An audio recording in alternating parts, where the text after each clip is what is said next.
All right, this is from the inside out with Ronnie on the spot, Chris Curtis, and Sam Man with a plan. Here's the deal. Clarify some things. People say I shouldn't respond on this and waste time with that, but you know what? I kind of like to.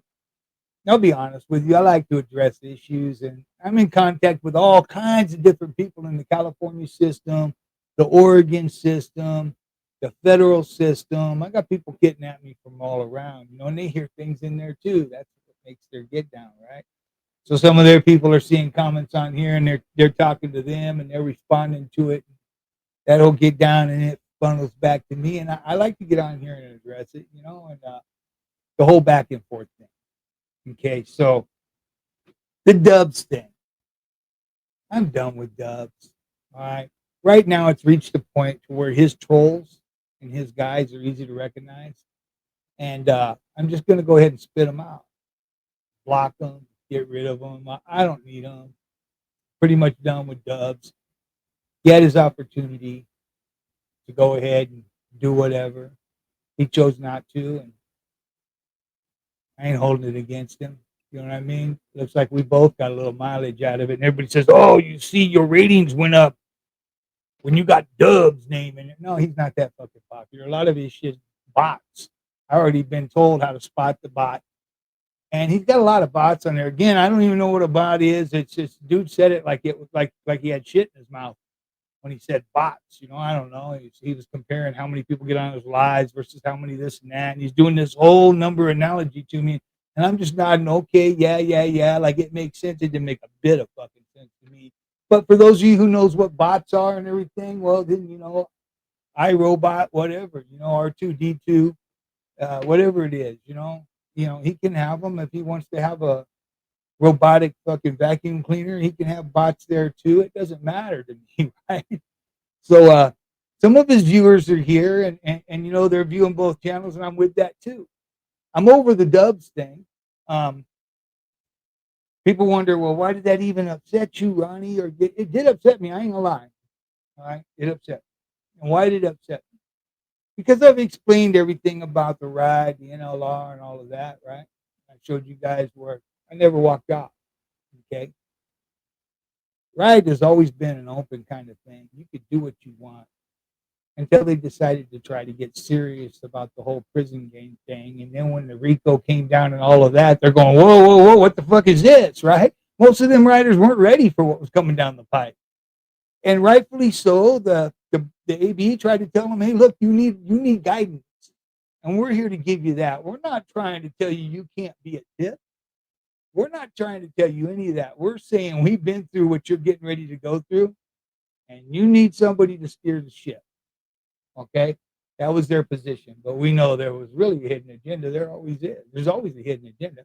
And so being a young kid full of young guys that it was, and there was only a few old heads, but we could only get so many years, and it really hurt the NLR. But I have a lot of brothers that are part of that thing. I'm doing a different thing right now. To me, it's a new low rider. We're out here. We're going to help people, man.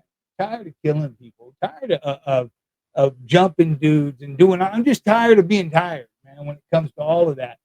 But you know what? I signed up for something forever.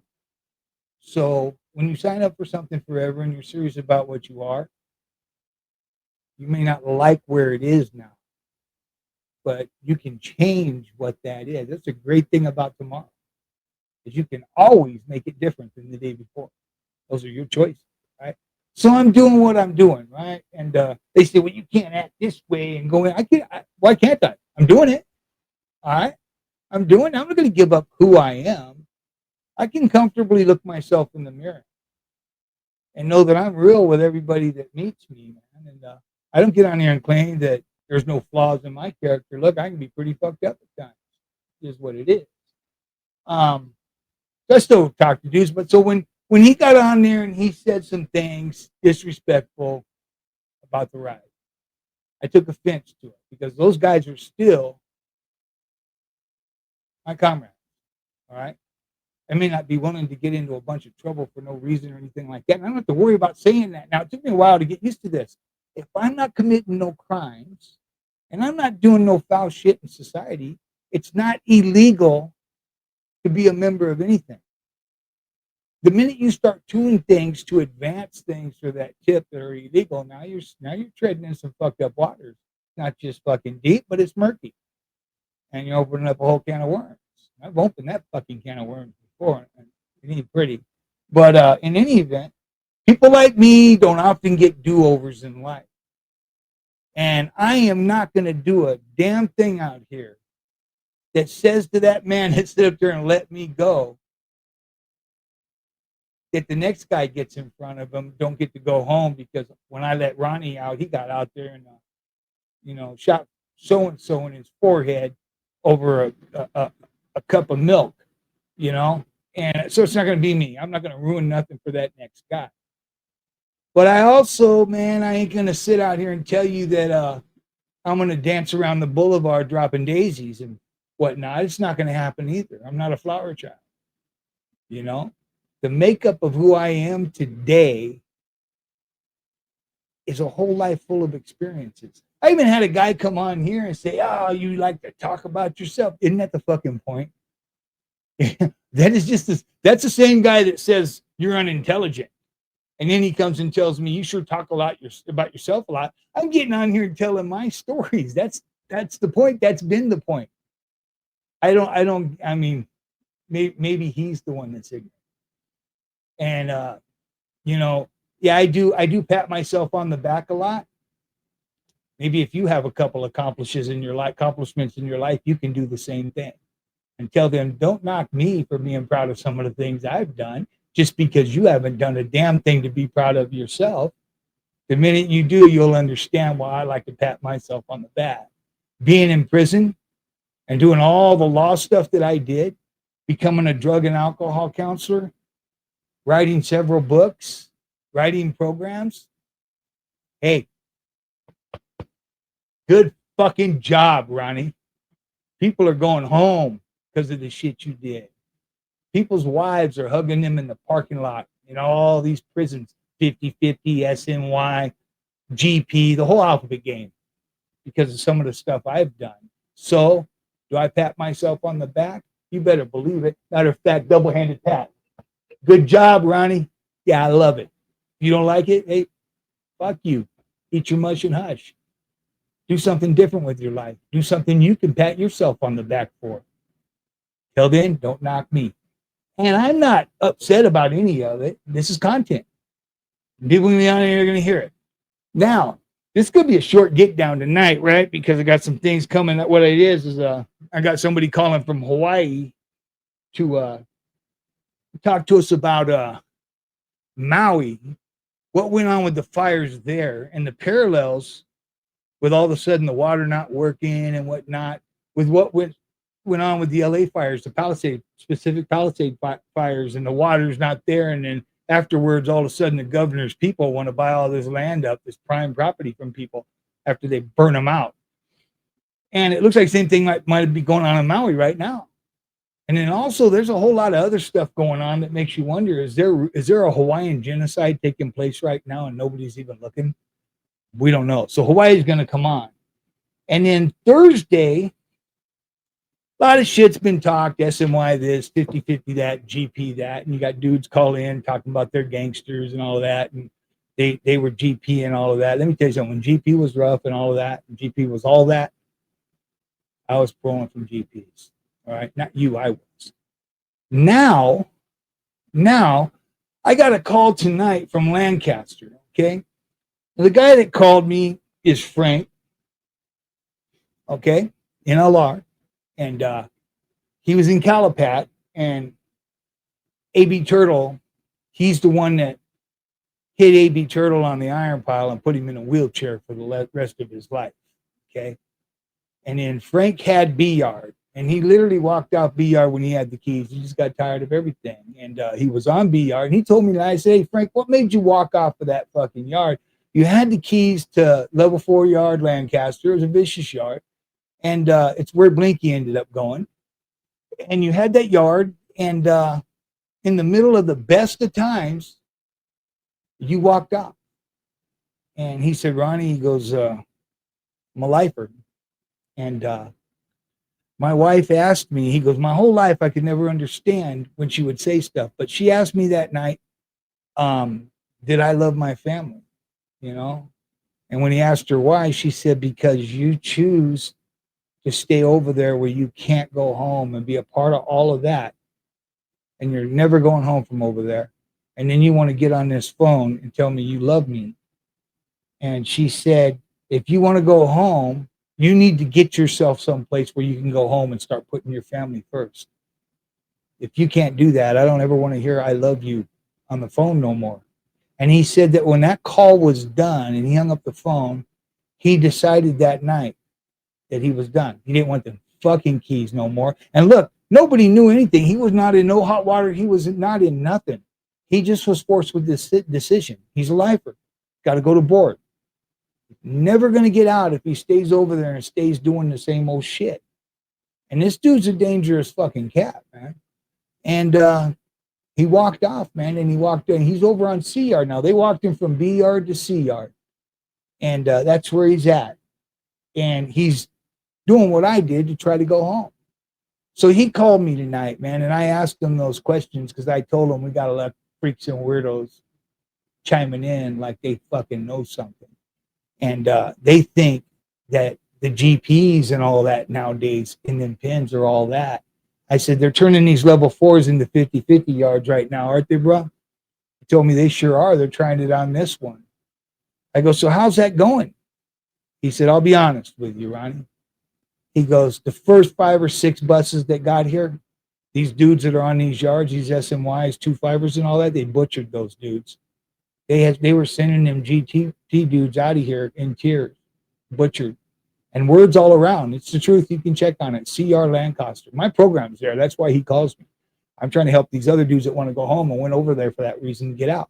He goes, and they butchered them, man. He goes, so now what these gangsters are doing is they're getting off on each other before they even hit the yard to keep from coming in there. You know, they're not even going into the buildings. Words out what's happening. And then they're going back. Yeah, brother, you did that. No. Look into what they did. They got off on each other, so they didn't have to go in there. It's a tough thing. Let me tell you, it's a hard thing to do, knowing you're going to get hit and walk into a building, knowing that you couldn't get through that metal detector and that sensor and everything, and 90% of them dudes transfer and don't have a knife, and they're walking into a situation where those dudes got home court. And the same thing happens in reverse. The only thing is that in reverse, and I'm just keeping it real with you, in reverse, when them other dudes from the SNY do it, when they're going to these 50-50 yards that were GP, they're bitches and no good motherfuckers and PCs, rats and scaredy cats and all that shit, right? But when these GPs, your homies, are doing it in the other way, right on, brother, and all that shit, right? You're just good. You're a solid homie. I like your stilo, Holmes. Your stilo's fucked up. It's like a coward. I went out there and took my fucking gig right there, even though I knew wholeheartedly my tip did not walk that line. Period. It's a hard thing to do. I would imagine people struggle with it every time they go to do it. And these 4 yards right now, and look, this is not to condone what the fuck California is doing either. It's a bloody fucked up mess. But this is to tell you, all right? I've talked to you about the knowledge. I've talked to you about the bag of tricks is between your ears and all of that. I don't know what people think, all right? When they're over here, they're killers, they're good homies, they're all of that. As soon as they decide to go home and go over to this 50-50 yard, all of a sudden you think they're cowards. I guess they have to go in and get their front lobe removed for creativity. They go through their brain and erase anything they ever knew. Then they take them into medical, chop their nuts off, I guess, and hang them on the pegboard in the office. I don't know. And they come over there straight up eunuchs with no train of thought whatsoever, and they can't remember. These are the same fucking killers that were over there with you that are over there, all right? That's why I choose to just say, hey, you know what? A man is a fucking man, period. I don't care about your alphabet fucking labels. Oh, he was this, he was that. I've seen some of the hardest gangsters traveling through that 50-50 yard. And I went over there and I liked the idea of being able to work my way to freedom. and I always will like it. Now I'm going to represent it. I'm out here now, and I heard another guy. He was doing his podcast. The heavyset Mexican guy does his podcast from the car. I know that guy from somewhere. I'm just going to leave it at that. He'll see this. I know you, brother. Just so you know. All right. In any event, I'll leave that at that. I know who he is. I know what he used to do for employment. I know the guy. In any event, so let's just leave that at that. But but I listen to his podcast, and you know what? He's easygoing and whatnot, and he's a righteous dude. His whole get down, whole steal on that car is all mellow and respectful and all that. And when I see that and I hear that, I listen to him. And one thing I hear is that, you know what, I went through this too in the beginning, he says, when I first got started going, and you know, this happened and that happened. And so he kind of understands that this is a learning process, this whole thing right here. Talking to people is a learning process. Get in front of this camera, I have to understand that I am talking to a lot of people. I'm not just here cutting it up with the homie and I can say whatever I want because it's just me and him and I can tell a story any way I want. There's things that people will take offense to, even though they weren't meant to be offensive, you know? So you learn that. There's a lot of things you learn in the progress. And, you know, and you also learn this, that it doesn't matter what you say. There's going to be some fucking bubble mouth fucking yo-yo. It's going to type some fucked up shit to say. If I just came on here tonight, turned everything on and said, hi, turned it off and left, I'd get derogatory fucking remarks from that. So, you know what? Like I said, it translates into money. Hit me with the derogatory marks. But I'm going to say this. Stop the short. When you're going to get nasty with it, don't send me nothing short. Give me that long shit. Get deep into the weeds with it because that's where the money's at. The longer I can get you on there, better the money. And also tap in and watch a couple commercials. You know what I mean? You know, you're not helping me out. You're helping, you know, here's how you are helping me out in a sense. My nonprofit, up until now, things are getting ready to change now in a big way. My wife and myself have probably thrown about $20,000 at the nonprofit, the books, the programs, kids stuff. And Sam, I probably got 30 credit cards in my pocket. All right. And to this day, if I stop somewhere and there's like the basketball team I told everybody about with the kids and the jerseys, and there's something like that going on, I got a $9,000 credit card in my pocket. I'll pull it out. Harley Davidson card. I'll pull it out, go right down there and buy them some fucking jerseys. I'll help kids out. It's me right there. And I didn't really bring that up to nobody and tell nobody I had done that. You know what I mean? It just wasn't a thing. I brought it on here the other day because people are, I don't know. They just, you know, what they're trying to do is get my goat. You know, oh, you pat yourself on the back a lot. Yeah, I know. And you seem to pat Dubs on the nuts a lot. I guess that makes us even, right? I don't know. But it is what it is, fellas.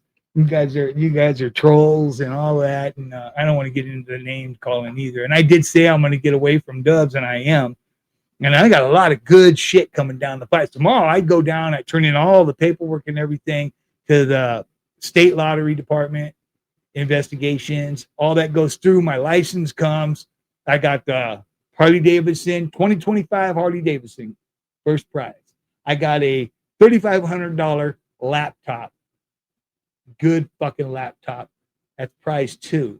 Prize 3 is $1,000. And there's going to be a slew of other prizes that can be won. Tickets are $15 a piece for the raffle. There's 4 numbers on your tickets, but I'll run it all down when the time comes. Ticket sales don't start for 2 more months.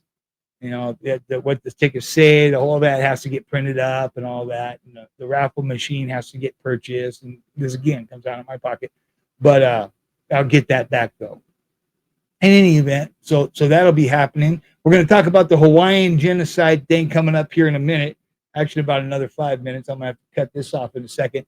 We're going to talk about that. And then we got a guy that is deeply involved with the whole Manson thing, right? They got Manson's car. And I don't see the big intrigue with it, but I guess there's a lot of people out there that do.